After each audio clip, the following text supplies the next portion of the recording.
Fala pessoal, tudo certo? Sejam todos muito bem-vindos a mais uma edição do Block Insider, o seu podcast semanal aqui do Block Trends, em que a gente aborda temas ligados a cripto, finanças e tecnologia. Meu nome é Nicolas Sack, eu sou o seu host, e tem aqui comigo o Felipe Hermes, que é o nosso head de conteúdo e que vai dividir essa conversa comigo hoje. E tenho também Safiri Félix, o prestigiado Safiri, que é um dos OGs aí do mercado cripto aqui no Brasil. Safiri, é um prazer ter você aqui com a gente. Dá boas-vindas a vocês dois aqui antes de mais nada. Bom, agradecer o convite, Nicolas Felipe. Vai ser um prazer bater esse papo com vocês. Maravilha. Prazer estar aqui de volta. Prazer receber você. Eu lembro que estava relembrando esses dias que a gente bateu um papo em 2021, se eu não me engano. Outra época ainda, não tantas novidades que vieram de lá para cá no mercado cripto, mas sempre bom colocar o papo em dia e principalmente num dos temas que eu mais gosto, que é falar de história, né? Da gente entender como é que o mercado cripto evoluiu no Brasil, como é que era o Velho Oeste, como é que está hoje, como é que essa galera vê essas evoluções, ou se não são tão evoluções assim. Eu gosto muito desse tipo de assunto. Então, prazer recebê-lo aqui, Safiri. Antes da gente começar, só queria lembrar a todos vocês que esse podcast é um oferecimento da Bybit, que é a melhor plataforma para você comprar, vender e negociar suas criptos. A gente tem aqui embaixo, na verdade, um QR Code que você pode ler com a câmera do seu celular, se você estiver vendo isso no seu computador, ou também na descrição tem um link que você pode acessar para criar sua conta e começar a negociar e ser elegível a receber um bônus aí de até $15 para negociação num depósito de $100 que você fizer. E também tem uma campanha nova que eles estão rodando agora, do cartão Bybit, que você consegue usar diretamente as suas criptos, suas stablecoins, sem ter que fazer o off-ramp para moedas fiduciárias, né? Então isso é super bacana. Dá uma olhada, a gente está também com o link na descrição aqui, você pode conferir para acessar esse benefício que a Bybit te oferece, tá legal? Mas então vamos para o papo, vamos aqui para o nosso convidado, Safiri, que é um cara da velha guarda aí desse mercado, né? Mercado cripto existe formalmente falando desde 2011, 2012, né? Que foi quando começaram a surgir as primeiras exchanges aqui no Brasil, um pouquinho mais tarde, inclusive, mas o Safiri está aí há uns bons anos, né? Eu lembro que quando eu sou da turma de 2016 de cripto, e quando eu comecei a pesquisar sobre o mercado, o Safiri já era uma referência que palestrava sobre o tema nos eventos, já aparecia, já conversava. Então, bastante coisa que eu aprendi sobre o mercado, sem sombra de dúvidas, eu devo aí a você, que é um desbravador aqui. Então, eu queria, para a gente aquecer os motores aqui na nossa conversa e trazer luz a esse tema, a gente sempre gosta de trazer um pouco do histórico de cada participante de mercado. A gente já trouxe aqui também o Rossello, que é, cara, muito experiente, um dinossauro aí do mercado, tá há muito tempo, né? Um ponto que é sempre curioso é essa parte de como conheceu, né? O acesso ao mercado, qual foi o primeiro ponto de contato. O Rossello mencionou que quando ele esteve aqui pela primeira vez e ele ouviu falar sobre Bitcoin, ele resolveu ir para a Argentina numa palestra determinado a fazer perguntas para o tal do Satoshi Nakamoto, naturalmente que ele quebrou a cara, né? E o Hermes esses dias também teve em outro podcast com o Felipe Ório, que é professor de matemática, que leu lá em 2009 o paper e se interessou por Bitcoin num fórum de criptografia. Felipe do Criptoverso, né? É outro podcast muito bacana também, vale a pena o pessoal conferir. Pô, eu fiquei realmente abismado, porque ele conheceu em 2009, justamente por ser professor de matemática, né? Achei bem interessante isso. Muito legal. E tem um monte de gente que conhece de várias outras formas, né? Conhecem por estarem envolvidos nesse meio de tecnologia, nesse meio geek, até alguns mais voltados para esse universo de enigmas, né? Que Bitcoin também tem muita coisa ligada a enigma. Mas eu queria ouvir de você, assim, qual que foi o teu ponto de partida nesse mercado, que você já conhece há bastante tempo, então eu queria ouvir um pouco da tua história. Hein? Bom, meu talvez seja um dos lugares mais inesperados, né? Foi uma madrugada na antiga MTV, estava zapeando o controle, passou um programa de tecnologia na época que era apresentado pelo Ronaldo Lemos, né? Que é um advogado ligado à tecnologia super ativo aí, escreve artigos, enfim, teve algumas séries na TV aberta. E ele estava falando sobre o Bitcoin no caso do contexto do Wikileaks, né? Era o momento onde o Wikileaks tinha tido todas as suas formas de financiamento impedidas pelos reguladores ao redor do mundo, então eles não estavam conseguindo mais receber doações por PayPal, cartão de crédito, etc. E ali eles tinham aventado a possibilidade de receber doações em Bitcoin. Era esse o lead da matéria, mas aí ele já falava sobre o funcionamento de ser uma moeda digital 100% baseada na internet, um pouquinho da lógica do funcionamento do sistema monetário. Aquilo me chamou a atenção, não de imediato, mas fiquei com aquilo no radar, e aí a partir dali comecei a consumir material. Na época não tinha praticamente nada em português, mas já tinha ali o Reddit, já era relativamente bem organizado, já tinha uma comunidade bastante ativa, mas nesse primeiro instante ainda mais por curiosidade mesmo, assim, não me gerou ainda o incentivo de investir, procurar formas de comprar e vender. O que aconteceu é que aquilo ficou, e aí em 2013 o mercado começou a dar um salto espetacular, assim, e aí como eu já estava acompanhando essas notícias, ali foi o momento, vamos tentar ver o que dá para fazer dentro desse mercado, e aí comecei a fazer as minhas primeiras operações ali no final do primeiro semestre de 2013. E aí, a partir dali, foi um caminho sem volta, né? Em 14, eu decido trabalhar profissionalmente com isso. Acabo conhecendo algumas pessoas, e dentre elas, um investidor canadense que estava morando no Brasil, que tinha interesse em abrir um negócio de cripto aqui, o Ryan Zurer. Até hoje ele é bem ativo no mercado, tem uma das principais coleções de NFT hoje, enfim, participa do conselho de várias das fundações dos protocolos hoje ligados ao Web3.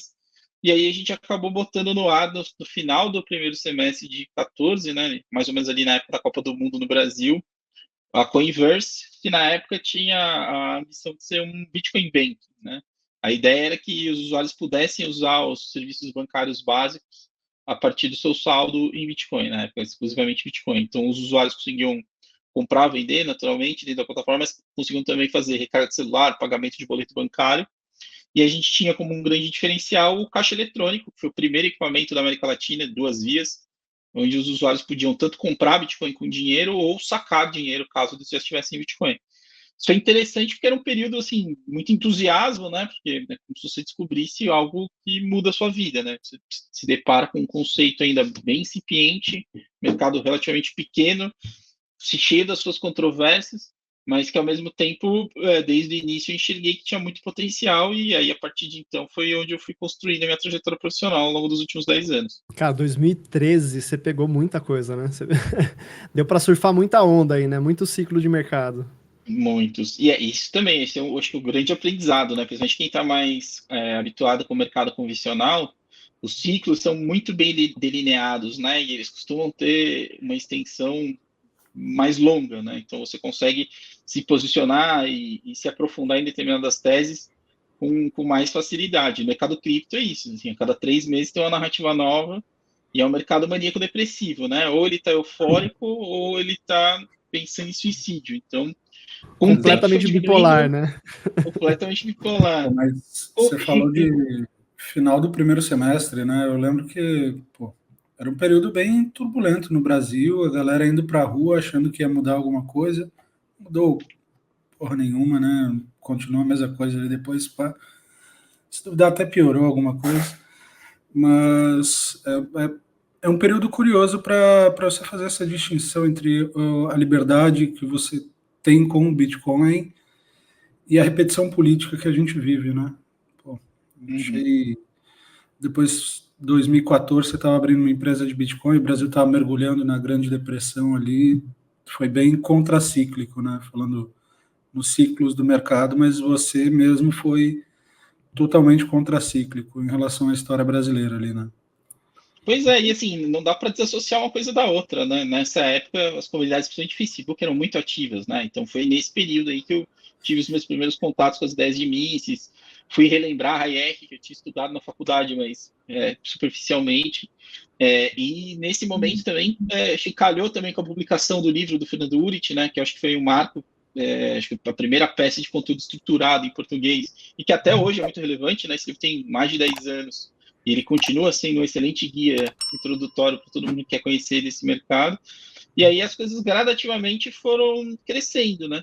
Então, acho que todo aquele movimento ali pré-impeachment tinha esse viés um pouco mais libertário, né? Que casa também com a atração do Instituto Mises, enfim, o pensamento liberal contemporâneo brasileiro praticamente se iniciando, né? Você estava naquele grupo Liberalismo do Facebook? De nome não me recordo, mas é possível. Eram tantos que... Nessa época o Daniel Fraga estava nesse grupo. Eu tinha outro de anarcapitalismo também, mas este liberalismo eu estava lá na época, Rodrigo da Silva, o Kim Kataguiri estava lá, Felipe Martins, enfim, uma galera que depois ia acabar participando do espaço político nacional e o próprio Fraga também, né? Então foi um período, como você disse, bem efervescente. Eu costumo brincar que o Fraga é o Michael Saylor de baixo orçamento, nascido no Brasil, né? Até uma parada que eu ia te perguntar, assim. Eu ia te perguntar para entender, puta, naquela época tinha alguém que se despontava como uma referência no setor. Eu imagino que Daniel Fraga, sem sombra de dúvidas, é um nome forte, né? Mas mais alguma outra figura relevante que participava de evento, palestrava sobre o tema, alguma coisa assim, porque no mundo a gente tem nomes emblemáticos, né? Queria entender, assim, no Brasil, naquela época, o que rolava. Uhum. Não, sem dúvida o Fraga era uma referência, mas ele sempre foi uma pessoa muito reclusa, né? Eu me recordo nas primeiras semanas, assim, de interação online, sabendo que ele morava em São Paulo, convidei ele para tomar um café, ele recusou prontamente. Não, se quiser a gente marca um Skype aí, a gente bate um papo, mas presencialmente eu não Longe encontro. de mim te encontrar, né? Presencialmente eu não encontro com ninguém. No Brasil não existia uma cena, né, de certa forma, um porta-voz do tema por aqui. Eu acho que o Urit naturalmente acabou assumindo esse papel por ter o livro publicado e também por se expressar muito bem, né? Acho que o canal dele até hoje aí é uma grande referência de conteúdo de qualidade, hoje não mais tão focado em cripto, mas sobre finanças em geral. E aí eu lembro que um marco importante dessa época aí foi quando a gente, na época, trabalhando com o Rosselli, inclusive, a gente trouxe o Andreas Antonopoulos para o Brasil a primeira vez, né? E aí ali é quase que aquela sensação, assim, quando vai ter um show de uma banda indie que você gosta no Brasil, né? E aí aparecem as pessoas que conhecem aquilo junto com você, assim. Aí, pô, aglutinar ali 200, 300 pessoas para ver o Andrés falar já foi um ponto importante, mostrar que tinha uma massa crítica se formando, né? E aí... 2003, Safiri? Não, isso foi já começo de 15. 2015. Você que nos assiste aqui agora, comenta aqui pra gente onde você estava em 2015, enquanto o Safiri estava trazendo o Andreas Antonopoulos, que é uma das maiores mentes do Bitcoin também, desse mercado como um todo, né, com vários livros publicados. Eu queria saber o que você estava fazendo, conta aqui pra gente aqui embaixo. Mas segue aí, Safiri, por favor. Não, e aí isso, assim, aí uma das coisas que foi muito gratificante nessa trajetória toda é que eu tive a oportunidade de frequentar aí boa parte das principais conferências do mundo, algumas junto com você, né, Nicolas? E você, de certa forma, encurtar esse distanciamento que existia das discussões que estavam acontecendo aqui com, de fato, o que estava acontecendo no mercado, né? No onde isso já era mais desenvolvido, onde você tinha uma comunidade de desenvolvedores mais engajada. Eu acho que hoje em dia o Brasil já não deve tanto, assim, em alguns casos até está bem na frente, né? Especialmente quando a gente parte, eu acho que imagino que seja o tema da outra parte da nossa conversa, de regulação, né? O Brasil, apesar de não andar na velocidade que o mercado gostaria, já deu alguns passos muito importantes no sentido de regulamentar esse mercado. Só finalizando a questão de 2015, o Renatão estava vendendo o Ford Ka dele por 3 bitcoins. Então, todo mundo quer algumas historinhas dessas. E, pô, você falou muito de anarcocapitalismo, né? Eu lembro que a primeira vez que eu ouvi falar sobre Bitcoin foi também em 2013, sobre anarcocapitalismo. Era uma palestra de um grupo liberal falando desse tema, né? Enfim, uma moeda que não depende do Estado e tal. Eu acho que uma das vantagens que a gente tem aqui fazendo esse podcast em 2024 é poder revisitar esses momentos e entender como é que a gente olha para eles sob o que a gente já tem acumulado de conhecimento hoje, né? Então, o que você tira enfim, aprendizado, o que era curioso ou até estranho, né? Se você olhar para 2013, 14, 15, sob esse ponto de vista de hoje em dia. Eu acho que assim, a narrativa que me conquistou lá atrás e para mim sempre fez sentido e continua fazendo é de ouro digital, né? Eu acho que hoje em dia a gente já pode até, de certa forma, atualizar isso e dizer que não é bem ouro digital, mas sim que o ouro é um Bitcoin analógico. Eu acho que as propriedades, do ponto de vista de reserva de valor e de ser um ativo independente, né, com um nível de inelasticidade de oferta bastante definido, criam características únicas para o Bitcoin que, na minha opinião, fazem com que ele seja o melhor colateral já inventado, né? E aí a gente pode até sofisticar essa discussão mais adiante com o potencial que isso pode ter nesse momento que a gente tem uma aproximação maior da indústria financeira convencional. Então, eu sempre acreditei no que hoje, né, já está mais elaborado, como essa tese da escassez digital programada. Para mim, é o grande diferencial do Bitcoin, e nenhuma outra cripto jamais vai conseguir reproduzir, pela simples razão que nenhuma outra cripto vai ter um ambiente sem tanto holofote para se desenvolver organicamente e corrigir os desafios iniciais ali do software e do protocolo, como o Bitcoin teve, né? O Bitcoin, de fato, é um trabalho muito baseado na lógica da cultura open source, né? Ele passou ali os seus primeiros anos quietinho, com um grupo muito pequeno, de gente muito entusiasmada e dedicada a fazer dele o que hoje ele está aí funcionando ininterruptamente há tanto tempo. Então, eu acho que isso é uma característica única que nunca vai se reproduzir. Então, todo e qualquer outro criptativo que nasça a partir de então não vai conseguir ter esse campo fértil para se desenvolver como o Bitcoin teve lá atrás. Então, dentro desse contexto do ouro digital, eu passei a me aprofundar um pouco mais e aí começar a fazer aqueles paralelos, né? Então, o que seria aí um tamanho de mercado razoável para o Bitcoin, né? Eu sempre tive esse número aí de mais ou menos 10% do market cap do ouro, dado que o ouro é uma commodity centenária, aí, mais do que consagrada. Não me parecia fora da realidade imaginar que dentro de um espaço de tempo que agora está parecendo ser o mais adequado, essa adoção caminhasse nessa direção, que o Bitcoin passasse a ser cada vez mais considerado como uma parte de um portfólio bem diversificado. E eu acho que a gente está nesse estágio hoje, né? Com a aprovação dos produtos regulados nos Estados Unidos e a própria maturação do mercado, hoje, quando você fala com investidores mais sofisticados, a dúvida não é se ele tem ou não Bitcoin, mas o tamanho da exposição que ele precisa ter, dado a correlação que isso vai ter com os outros ativos que ele tem dentro do portfólio. A gente chega nessa fase aí que, na minha opinião, é o Bitcoin, de certa forma, terminando a adolescência e ingressando na idade adulta, né?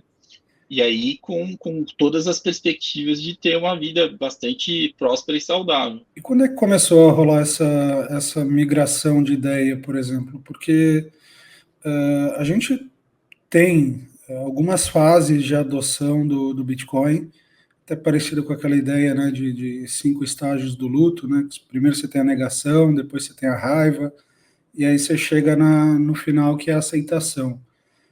Com relação ao mercado institucional, tem muito disso, mas quando é que começou a virar a chave, a seu ver?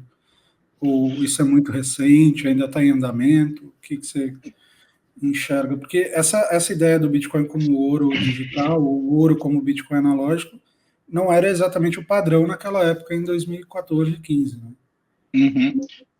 Eu divido o mercado, acho que em dois cortes, pelo menos, né? A gente tem um período ali de 13 a 17, 18, que era uma fase de descoberta de preço meio totalmente desestruturada, né? Porque a liquidez era mais pulverizada, tinha exchanges trabalhando com nível de alavancagem muito alto, então o processo de descoberta de preço se deu quase que puramente como um fenômeno de varejo, né? Não existia capital institucional. Mercado altamente ineficiente, né? Fragmentado, você não tinha arbitragem eficiente. Exato. E aí a gente entra numa segunda fase, que é que eu imagino que seja ali de 18 até meados da pandemia. A gente pode, para ter um corte temporal mais claro, acho que até a quebra da FTX, que é quando você tem ali algum capital institucional entrando, mas ainda muito baseado na narrativa de varejo, né? Nos humores do varejo e também muita alavancagem, né? Muita alavancagem corrente. E eu acho que desde esse corte que a gente fez com o fechamento da FTX, aí a gente entra nessa fase de maior institucionalização, com a entrada de players mais relevantes, aprovação de produtos mais voltados para esse público, e eu acho que principalmente o principal marco esse ano com a aprovação do ETF nos Estados Unidos, né? Então agora a gente tem aí um leque de opções para que investidores de todos os perfis consigam ter exposição nesse mercado de maneira mais consistente do que a gente tinha até então. Mas a mudança de narrativa, na minha opinião, é o seguinte, não é que tanto que muda a narrativa, é que o Bitcoin vai incorporando novas narrativas, porque a narrativa do sistema global de pagamentos vai sempre estar lá, né? É uma propriedade nativa do protocolo. Eventualmente você pode discutir se é caro, se é barato, se é eficiente, se é ineficiente, mas ele sempre vai conseguir entregar valores saindo de A para o ponto B, desde que as duas partes tenham um software instalado e acesso à internet. Então, De o forma ouro digital, eu acho, descentralizada, né? de forma Que acho que é um descentralizada. ponto Então, eu acho que importante. é isso. Então, eu acho que o ouro digital ele é a segunda camada dessa narrativa, né? Dessa proposta de valor do Bitcoin. Então, você já tem essa rede de pagamento cada vez mais sólida, funcionando, né? De maneira ininterrupta todos esses anos. A tese da reserva de valor foi, acho que, se consolidando muito também a partir do que aconteceu na pandemia, né? Eu acho que um número crescente de pessoas passou a ter contato com o conceito de debasement, que até hoje eu ainda não consegui encontrar um correlato bom em português, mas basicamente é o descasamento monetário, né? O preço das coisas, dos ativos, dos produtos e dos serviços. Dentro desse contexto, são poucos os ativos que têm o potencial de entregar o que o Bitcoin se propõe a fazer. Então, o que eu enxergo? O Bitcoin, na verdade, é como se ele fosse uma opção muito fora do dinheiro para se tornar o que o ouro é hoje. E aí, obviamente, como está muito fora do dinheiro, tem um prêmio aí a ser capturado que imagino que não deve durar muito tempo, né? Eu acho que nos próximos anos a perspectiva é que ele passe por mais alguns ciclos de valorização, até que num dado momento ele passa a ter uma volatilidade muito mais parecida com outras moedas convencionais ou até mesmo commodities. Só, se me permite fazer um comentário aqui, mas você está falando dos ciclos do Bitcoin, né? Eu acho que isso é muito, assim como aquele lance geracional, né? De baby boomer, de geração silenciosa, geração X, Millennium, Z, Alpha, enfim. A gente costuma importar muito essa ideia de ciclo americano, né? Então, quando a gente vai olhar para o Brasil, tem gente que já fala de geração em função das Copas do Mundo ali, né? Divide nisso. Tenta dar uma brasileirada. Eu acho que se a gente pudesse falar de três aqui, eu queria que você comentasse, você concorda? Ou você tem alguma outra sugestão de fases do Bitcoin no Brasil? A gente tem a primeira lá com Fraga em 2012 e 13. Aí depois a gente tem ali por 2018 o Itaú banindo conta de exchange, proibindo todo mundo. E a terceira fase é o Itaú lançando o ETF de Bitcoin dele, né? Acho que são esses os estágios, né? A gente tem primeiro um influencer, depois os bancos atacando e agora os bancos, não, pô, quero participar também, né? E naturalmente no meio das fases tem um monte de coisa que acontece também. Sim, mas é uma geração, né? Tentando definir uma geração.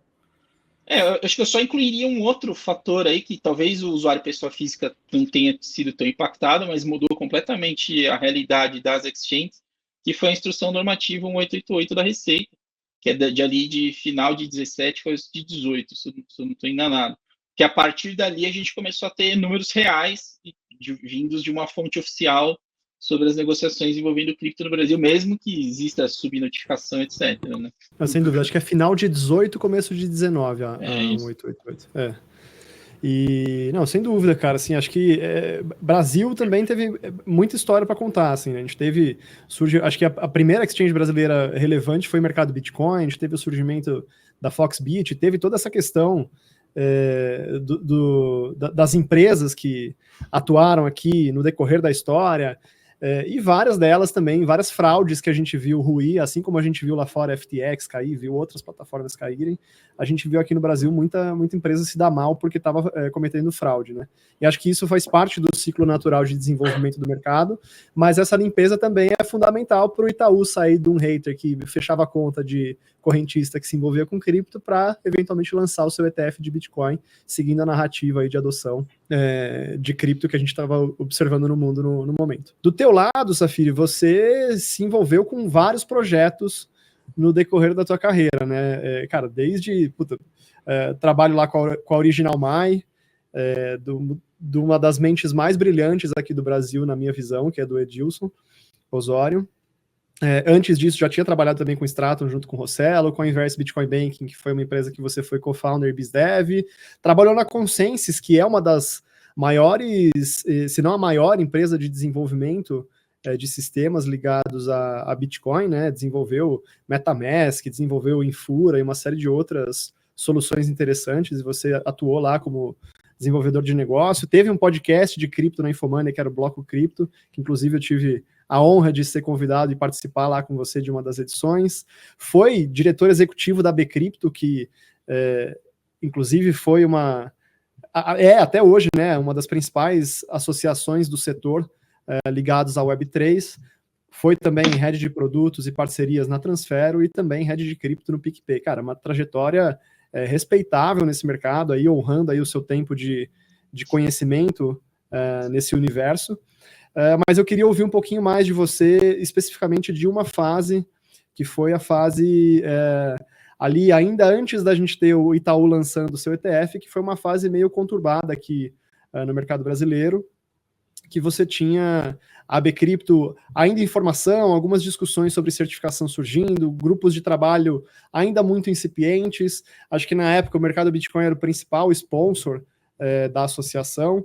Em paralelo, você tinha uma concorrente da Bcrypto, que era apoiada principalmente pela Atlas Quantum, né, que foi uma empresa que você prestou consultoria também. Mas acho que queria ouvir um pouquinho mais dessa história, como foi esse meio de campo aí, como que foi a tua jornada e como que você acha que o mercado amadureceu aí nessa fase de Bitcoin banco, existia arbitragem ali, tinha o Carlos, que alegava ser a exchange com o maior volume do mundo, né, foi um momento bem icônico do mercado, na minha visão. Assim, eu queria ouvir de você, que também estava envolvido na liderança desse mercado em várias frentes, o que você sentiu no momento e como que você tomava as decisões baseado nas informações que você obtinha.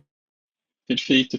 Não, eu acho que esse momento ele gera consequências até hoje no Brasil, né? Eu acho que tem muita gente que foi vítima dessas iniciativas que acaba tendo uma ideia completamente equivocada do que para que servem os criptoativos, né? E principalmente de que forma que eles devem ser incorporados como instrumento de construção de patrimônio, né? Eu acho que está se provando agora, acho que esse tema é bem quente agora, o fenômeno das bets no Brasil, de que existe uma demanda por coisas especulativas e existe uma demanda também por promessas pouco factíveis, né? A gente já ouviu isso no Brasil, tem um histórico longo de pirâmides, já usaram avestruz como pirâmide, ouro, enfim, selo, criatividade não falta, né? Radar automotivo, clube de Boi viagem, enfim, gordo.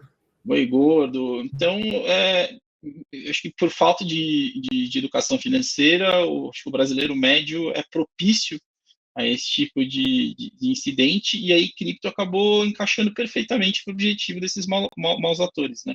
Acho que o Bitcoin, principalmente, ele acabou entrando meio que indiretamente nessa história, porque averiguando depois muitos dos casos, as primeiras pirâmides que não tinham diretamente vínculo com o Bitcoin, que começaram a usar o Bitcoin para recebimento, era principalmente para ter uma alternativa que fosse desconectada do sistema bancário, né? O sistema bancário, em algum momento, acabava limitando a atuação desses esquemas. E aí o Bitcoin, como um sistema de pagamento independente, atendia essa demanda e começou a ser assim utilizado. Temos um ponto de virada ali quando a gente tem um dos ciclos de hipervalorização, né? Quando o Bitcoin volta para cima dos $1.000, e aí essas pirâmides entendem que ali, além de um meio de pagamento, também poderia ser um produto em si, né? Construir uma oferta de um fundo de investimento não regulado, baseado em cripto. Isso aconteceu em várias partes do mundo, mas eu acho que no Brasil isso ganhou uma proporção maior e acabou lesando mais gente, né? Mas no fim do dia, o que eu percebo é isso. Eu acho que essa demanda por ativos altamente especulativos, muitas vezes fraudulentos, acabou fazendo com que iniciativas desse tipo proliferassem no Brasil.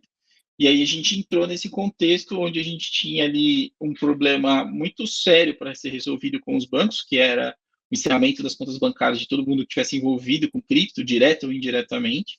Isso impedia o mercado de funcionar. E, ao mesmo tempo, um outro player que acabou, passado o tempo, se provando fraudulento e tinha uma capacidade de investimento maior e que acabou se estruturando de maneira independente para representar os seus interesses junto aos reguladores, né? Muito do meu trabalho no início da Bcrypto foi trazer todos os atores para a mesa e tentar construir uma agenda em comum para que a gente pudesse qualificar essa interlocução e construir junto aos reguladores o início de um quadro normativo que permitisse que o mercado se desenvolvesse e que também, principalmente, né, que casos como o da Atlas não proliferassem mais no Brasil com a mesma intensidade que a gente observou naquele momento, né?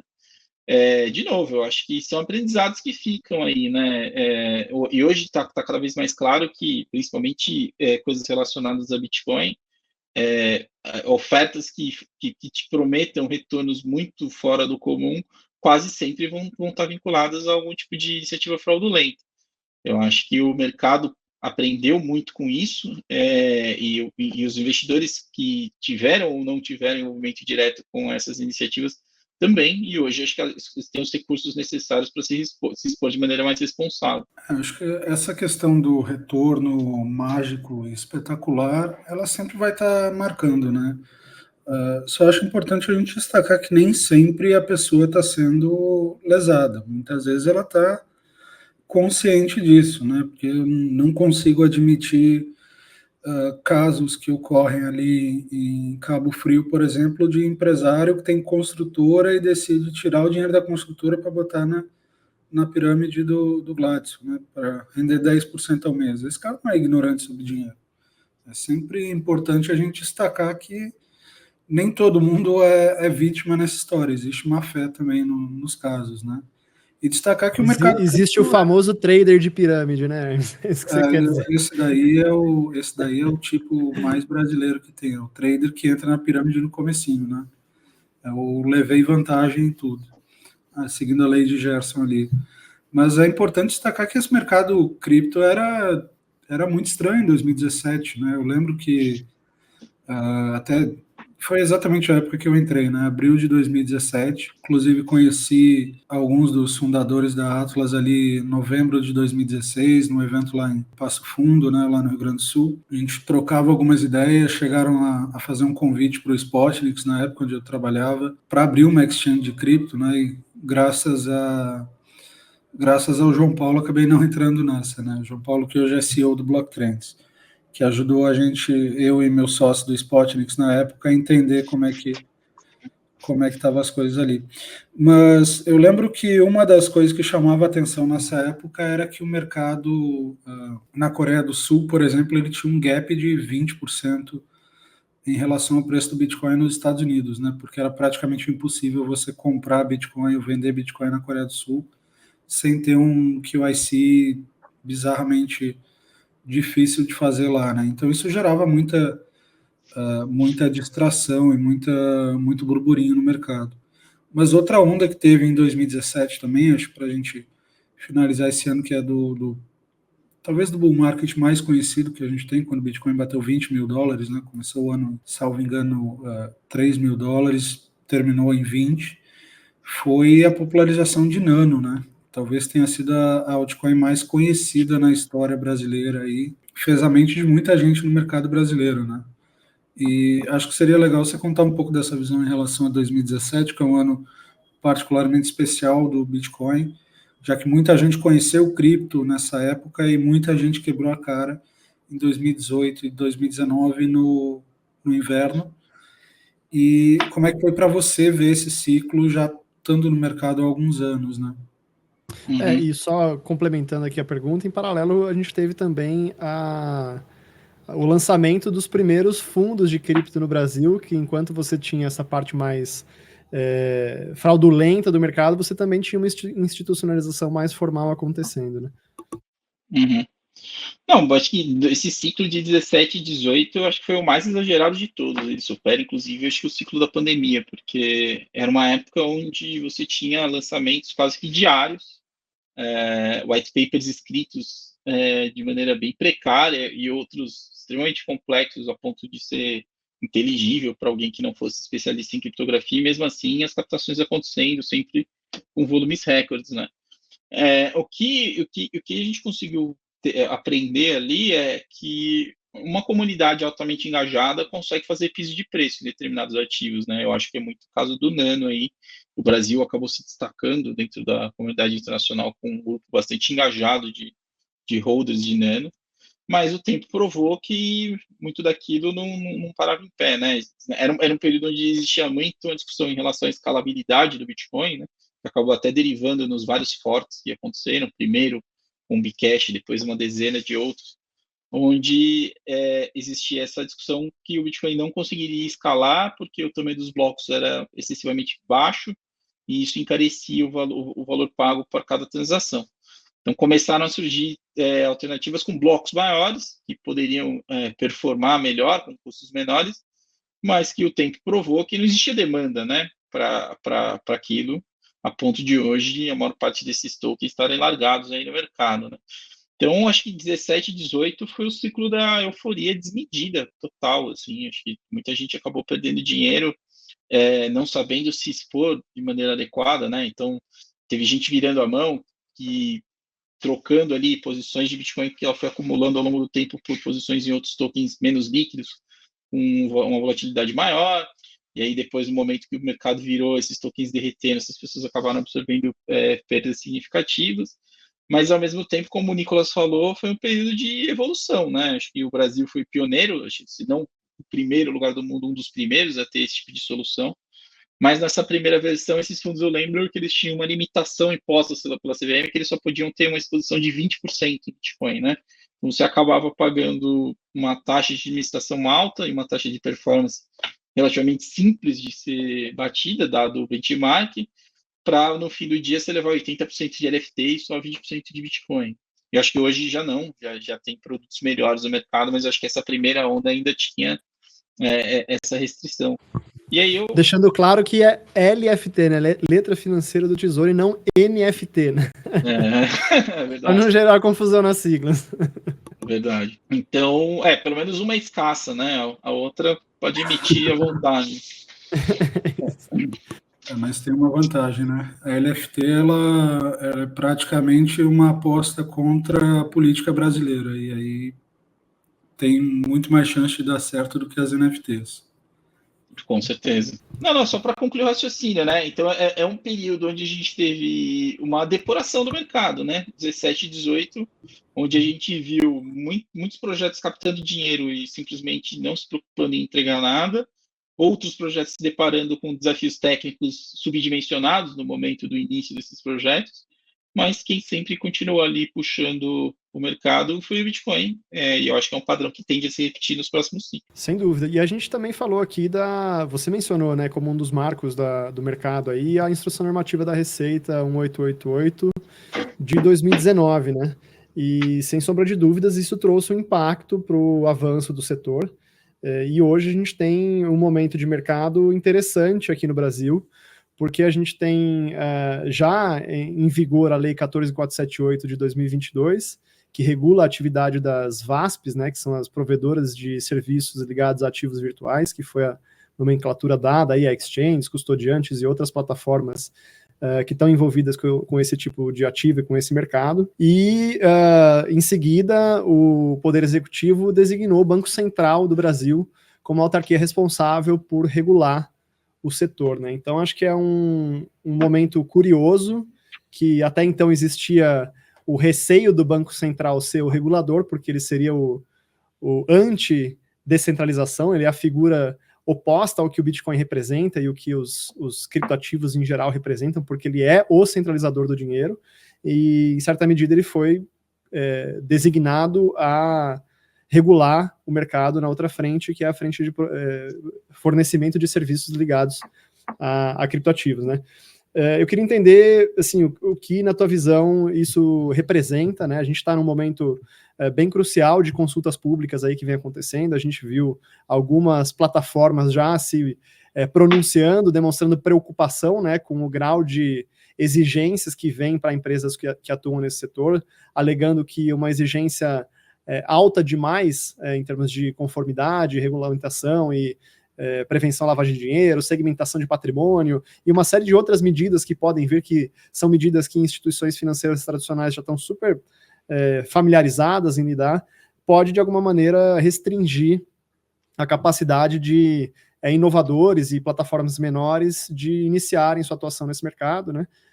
Assim como a gente já vê no mercado financeiro tradicional. Então, eu queria ouvir um pouquinho de você, em primeiro lugar, a importância da regulação, né, que foi algo clamado aí pelas plataformas que atuam nesse setor, e de que forma a regulação pode eventualmente sufocar o mercado, e a forma que a autarquia responsável, que hoje é o Banco Central, teria de mitigar esse risco.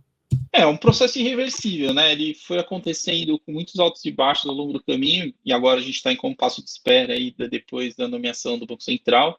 Já foi aberta uma consulta pública, tem uma segunda em curso, então muito provavelmente essas regras só vão ser conhecidas pelo mercado em algum momento do primeiro semestre do ano que vem. Eu compartilho dessa preocupação que a gente ouviu recentemente de alguns agentes do mercado em relação aos custos de observância regulatória, porque, como você mencionou, né, a ideia é ter um mercado mais competitivo possível dentro do Brasil e, a depender da forma como essas normas sejam implementadas, a gente pode ter um custo de observância que seja proibitivo para novos entrantes. Mas, ao mesmo tempo, eu acho que a gente resolve um pouco essa questão da quebra de isonomia que existe no Brasil, né? Hoje, o mercado brasileiro movimenta valores significativos, mas boa parte desses valores, são operados em plataformas internacionais que operam dentro de um vácuo regulatório, podendo, inclusive, oferecer produtos e serviços que não estão hoje disponíveis nos players locais, né? Acho que a minha expectativa é que a gente resolva essa questão e que a gente consiga adequar o mercado brasileiro às demandas reais do mercado, né? Eu acho que nesse primeiro estágio o Banco Central acabou sendo quase que naturalmente absorvendo essa obrigação, dado a interação que existe hoje com os outros agentes regulados, né? As instituições de pagamento e os próprios bancos que movimentam esses valores que circulam dentro do mercado de cripto. Então, acho que, para mim, os principais pontos de atenção é entender se vai haver algum tipo de tratamento diferenciado para as stablecoins, que hoje, na minha opinião, são o principal caso de uso dos criptoativos, não só no Brasil, como no mundo em geral, e de que forma que vai se dar a interação entre Banco Central e CVM nos casos de criptoativos que tenham características de valor imobiliário, né? De que forma que as duas autarquias vão interagir e, principalmente, o quão aberto ou restritivo o mercado brasileiro vai ser para inovações e novas formas de captação de recursos que devem se desenvolver ao longo dos próximos anos, utilizando o cripto como infraestrutura. Dentro desse aspecto, eu sempre me lembro de uma palestra do Jorge Gerdau, acho que no início dos anos 2000, em que ele fala que no Brasil, aliás, no Canadá, ele tinha 3 pessoas responsáveis por cumprir todas as normas tributárias e regulatórias da Gerdau no Canadá. No Brasil, ele tinha 3 andares da empresa, né? Então, é um negócio meio custo Brasil, né? Que a gente costuma chamar. Mas, por outro lado, nos últimos anos, o Banco Central meio que aprendeu a criar espaços regulatórios, né, para fintechs. O Banco Central criou ali um safe space, por assim dizer, para algumas fintechs, o que levou à popularização do Nubank, do PicPay, de outras tantas fintechs no Brasil. Eu imagino que o Banco Central hoje está um pouco mais experiente para lidar com esse cenário, né? Uhum. Eu acho que o principal ponto é o tratamento contábil que vai se dar para as posições de cripto no balanço dos bancos, né? Isso aí vai exigir um processo de adaptação e educação também dentro dessas instituições que hoje não se utilizam desses ativos no seu dia a dia. Mas, de novo, acho que é um processo sem volta, né? Os criptoativos hoje são a realidade, os bancos não estão entrando nesse mercado que gostariam de entrar. Na verdade, eu já ouvi de mais de um banco de que eles adorariam não ter que lidar com isso, mas é uma demanda latente por parte dos clientes. Então, eles acabaram tendo que se adaptar e correndo atrás do prejuízo aí para construir essas ofertas. E dentro dessa, já que você deu uma deixa aqui, mas você está comentando da sua primeira empresa em 2014 no mercado cripto, que era um banco, né? Você também já trabalhou no PicPay, que é uma fintech, apesar de estar dentro, tem incorporado o banco original também, né? Qual foi a primeira vez e as histórias mais interessantes que você ouviu, assim, de mercado tradicional, banco tradicional sobre cripto? Porque a gente vê podcast da Faria Lima o tempo todo, é uma bizarrice atrás da outra, né? Mas você lembra da primeira vez que você ouviu alguém do mercado tradicional falando de cripto e histórias nessa linha que vale a pena contar? Eu acho que primeiro existe um descasamento, né, em relação ao que o Bitcoin se propõe versus as premissas básicas do sistema bancário convencional, né? Inclusive, eu acho que tem um texto que eu sempre recomendo, que acho que, se eu não me engano, a Rafaela Romano fez a tradução em português, que é Por que os Faria Limers não entendem o Bitcoin, né? Tem uma relação direta com o seu nível de compreensão e confiança no funcionamento das coisas, né? as pessoas bem-sucedidas do mercado financeiro, querendo ou não, elas têm uma fé na institucionalidade, né?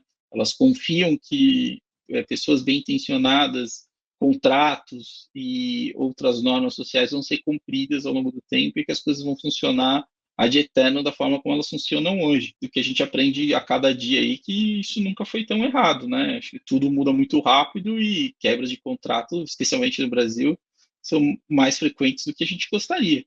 E o Bitcoin, de certa forma, é um antídoto para isso, né? Então, é aquela velha história, né? Não é sobre tirar o seu, o seu dinheiro do país, né? É sobre tirar o seu país do seu dinheiro. Então, isso é bem antagônico com o que as pessoas do mercado convencional costumam entender. O que eu percebi é que houve um salto de compreensão quando você deixa de tratar o Bitcoin como uma moeda, um instrumento de pagamento, porque esses sim, eles entendem que funciona, mas eles não conseguem enxergar vantagens dados as outras alternativas que existem e que conseguem entregar o que se propõe. Mas quando parte para essa análise como uma commodity digital escassa, isso passa a fazer mais sentido para boa parte dessas pessoas. E um conceito que eles entendem mais facilmente, e inclusive vários dos agentes estão envolvidos agora para explorar, é o conceito das stablecoins, né? É ali onde eles entendem de fato na veia o benefício da tecnologia blockchain, porque eles entendem todas as dificuldades que existem no registro e conciliação das transações de câmbio, principalmente. Interessante, eu achei interessante de fato, porque a gente pensa em banco como uma agência bancária com um gerente tentando te empurrar algum produto tipo COI ou seguro, ou enfim. Mas banco de verdade, assim, banco de investimento, é câmbio, commodity e juros. São três coisas que eles vão lidar, né? Então, faz muito mais sentido um banco de investimento como o BTG entender cripto como uma commodity, como mais um ativo que ele pode tradear e que está dentro daquelas premissas que ele já entende, do que se é uma moeda, né? Então, se é uma moeda, para o BTG, por exemplo, não faz tanto sentido. Agora, se é uma commodity, tá dentro daquilo que é core business do banco, né? Então, é uma ponderação interessante que você fez aqui. Agora, Safiri, saindo um pouco dessa esfera mais institucional e olhando para você enquanto indivíduo envolvido diretamente com o mercado, né, que pô, é um ser humano também e está sujeito a emoções e é influenciável por ciclos de alta, de baixa. Eu queria saber assim, qual foi o momento mais gratificante para você nesse setor, que saiu de ver um mercado completamente nichado de adeptos à tecnologia para se tornar um ativo global amplamente ofertado aí pelas principais instituições financeiras do mundo. Quando que você teve o seu momento que você achou que, puta, agora eu entendi que esse mercado é realmente para mim? O que foi mais legal para você em toda essa história? Acho que é um bom ponto. Acho que ainda estou aguardando esse momento, né? Como eu falei para vocês, eu entendo que o Bitcoin é uma opção muito fora do dinheiro ainda. A gente já tem agora as bases para esse mercado se desenvolver, mas olhando para trás, eu acho que a regulação andou mais ou menos na velocidade que eu imaginava lá em 2013, quando eu entrei para esse mercado, mas a adoção não. Eu acho que eu tenho uma certa frustração, principalmente com as aplicações relacionadas a Bitcoin, né? Eu acho que o Bitcoin continua esse monolito aí, confiável, tem as suas propriedades, mas eu, de certa forma, um pouco decepcionado de não terem alguns casos de uso evoluído da maneira como eu imaginei, e eu acho que especialmente os casos de uso de crédito colateralizado, né? Eu acho que isso, para mim, é algo que tem um potencial gigantesco. A gente teve algumas iniciativas muito interessantes no Brasil que acabaram até sendo descontinuadas recentemente por falta de demanda, né? E eu acho que isso parte muito por um processo de amadurecimento do Bitcoin pela redução da volatilidade, que vem acontecendo, né? Hoje a volatilidade é significativamente menor do que nesses ciclos que a gente comentou anteriormente, mas ainda não está num estágio a ponto de deixar o cidadão comum confortável e ter uma alocação um pouco maior. Então, eu acredito que esse processo vai se dar com o tempo e, inevitavelmente, né, eu acho que o ser humano é preso muito em números redondos. Para mim, acho que os $100 mil vão ser um marco, né, nesse sentido, porque além de a gente atingir um valor emblemático, agora o mercado tem as ferramentas e a infraestrutura necessária para receber um aporte significativo de capital sem gerar grandes distorções. Então, o que eu imagino é isso, assim, é esse próximo ciclo se fechando ali nos 100 mil dólares, e aí, a partir disso, uma adoção maior de produtos e serviços que se utilizam de Bitcoin, especialmente como uma forma de colateral. É o ser humano tirando os americanos, né? Os americanos não gostam desse negócio de número, de coisas arredondadas, de sistema decimal. Para eles, o marco vai ser quando bater 78.718, que é igual a 100 mil Big Macs. Então, tem que fazer essa conversão maluca de americano. Medidos em Fahrenheit, né? Não, é maluco total. A minha dúvida não é mais se chegaremos aos 100 mil dólares. A minha dúvida atual é quando isso vai acontecer. Para mim é um processo quase que irreversível, dado principalmente as últimas sinalizações que a gente teve de uma flexibilização monetária mais acentuada nos Estados Unidos, uma nova injeção de liquidez nos mercados, que historicamente tendem a beneficiar ativos de risco, e Bitcoin de longe aí talvez o que tem a melhor relação de risco-retorno. Perfeito.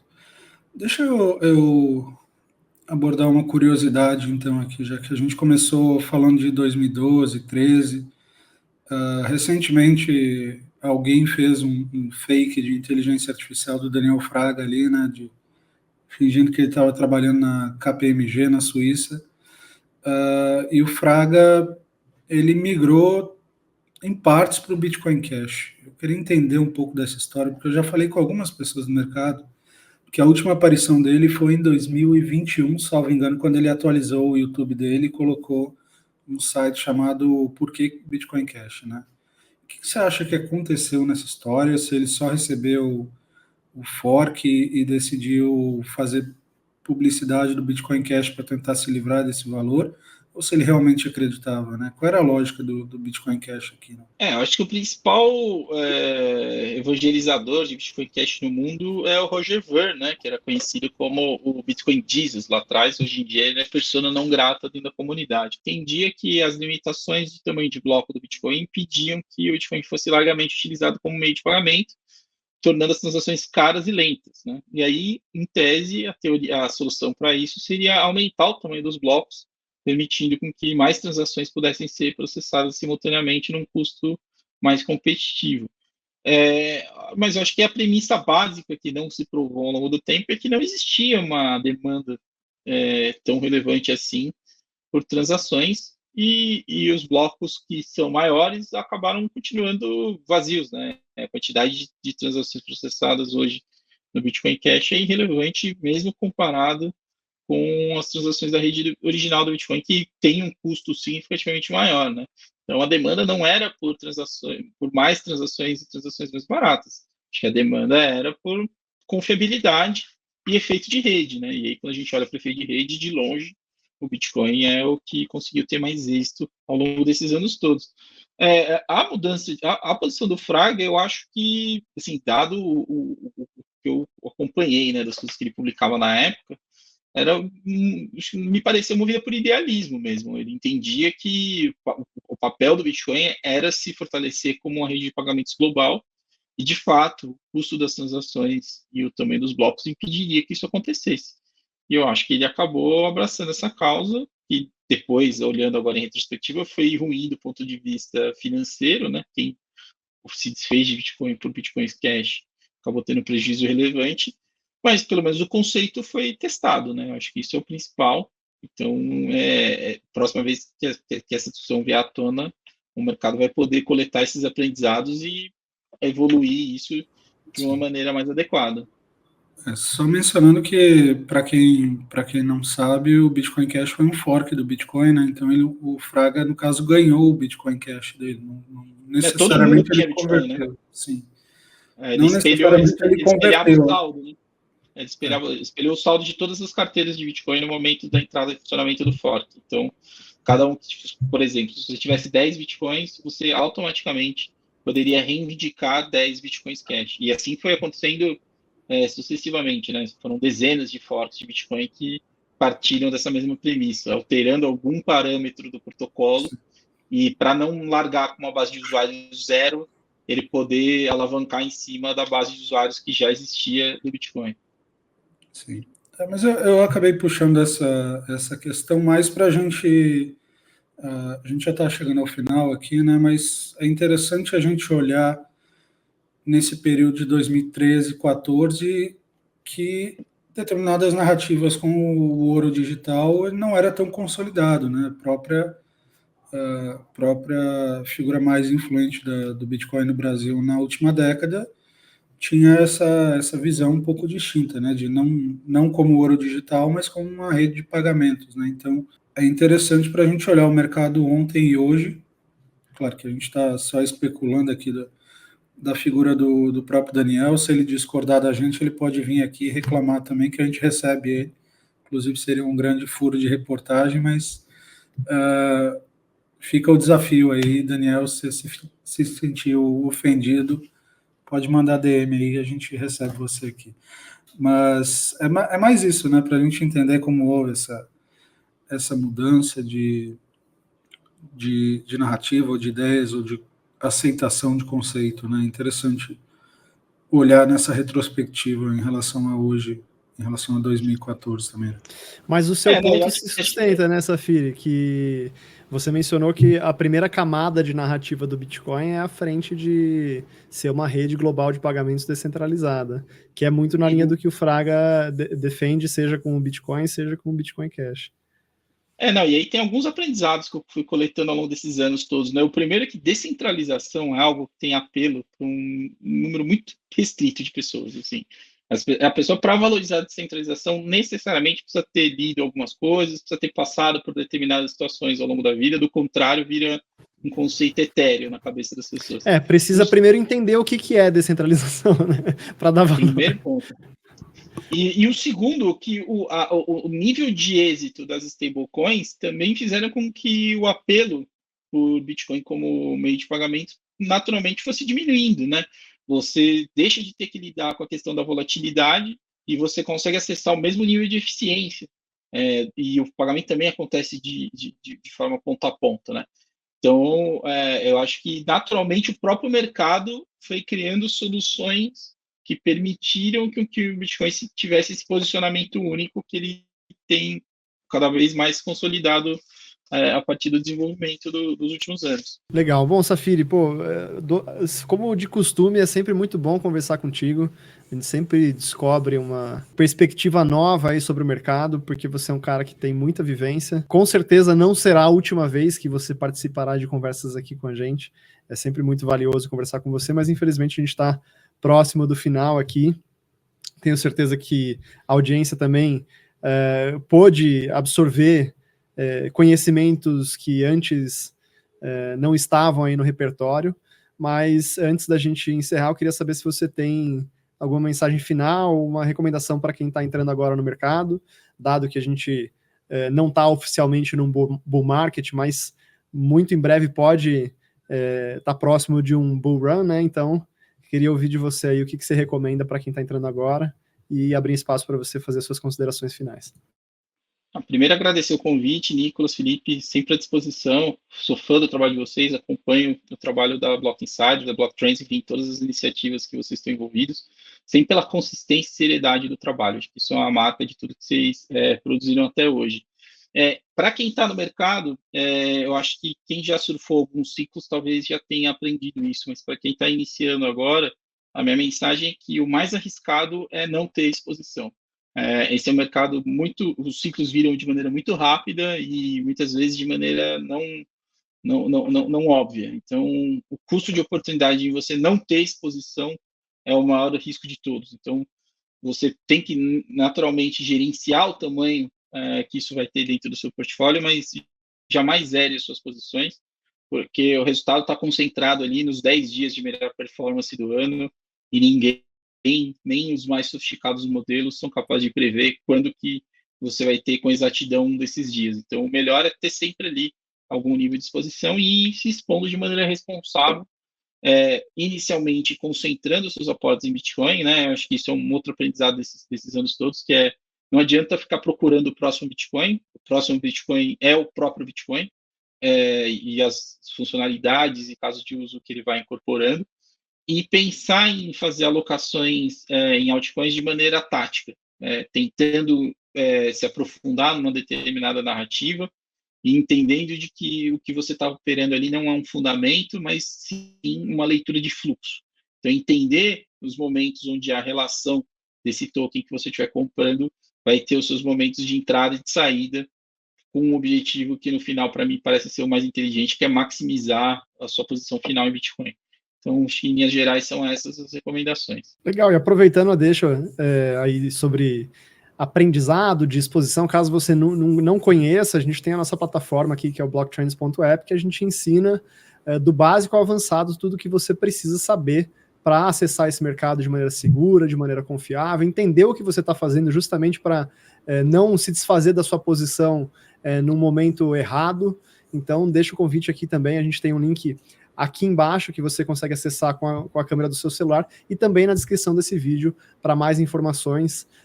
Você tem ali todos os detalhes completos. Você pode também entrar em contato com a gente via WhatsApp, o número está dentro desse link. Caso você tenha alguma dúvida, a gente está disposto aqui a sanar qualquer dúvida que você tenha para acessar esse mercado de forma segura, sem correr riscos desnecessários, né? Hermes, algum último ponto que você gostaria de trazer antes da gente encerrar? Eu fiquei pensando aqui o que eu ia fazer de considerações finais, o que eu posso falar, não sei o que. O que eu posso falar é volte 3 minutos, ouça de novo as considerações finais do Safir e depois ouça de novo e ouve até grudar isso na sua cabeça e entender o mercado cripto dessa forma mais inteligente, saber como lidar com ciclos, né? A gente acho que é um exercício também de humildade, de você não querer ser mais inteligente do que o mercado, o que é coisa para muito pouca gente, e querer adivinhar o melhor dia do ano para comprar Bitcoin é mais fácil você assumir a humildade do que senão daqui a pouco você está igual a galera que fala que 3h33 da madrugada o tigrinho paga mais do que não sei o que.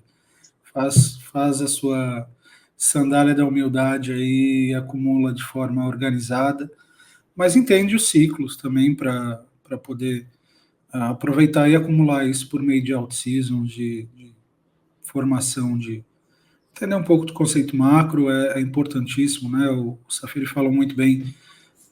O Urish, que é um dos papas do Bitcoin no Brasil, um cara que hoje fala muito de macro, que tem tudo a ver com cripto, tem tudo a ver com o mercado cripto, o mercado de Bitcoin. Então, tenta entender um pouco desse contexto e manter a humildade sempre na hora de acumular Bitcoin. Muito bom. Pessoal, então, mais uma vez, queria agradecer vocês. Se você gostou do conteúdo, por favor, deixe o seu like, considere se inscrever no canal, ativar o sininho de notificações para sempre ser avisado quando a gente for subir conteúdos como esse. E também peço para você deixar aqui nos comentários se tem alguém que você gostaria que a gente conversasse aqui nesse bate-papo, que é o nosso podcast semanal Block Insider, que, sem sombra de dúvidas, a gente vai considerar todas as opções e acesso a essas figuras, sem sombra de dúvidas, não falta. Daniel Fraga, fica aqui mais uma vez o convite, caso você queira se defender. A gente vai ficando por aqui e se fala de novo na semana que vem. Um abraço, tchau.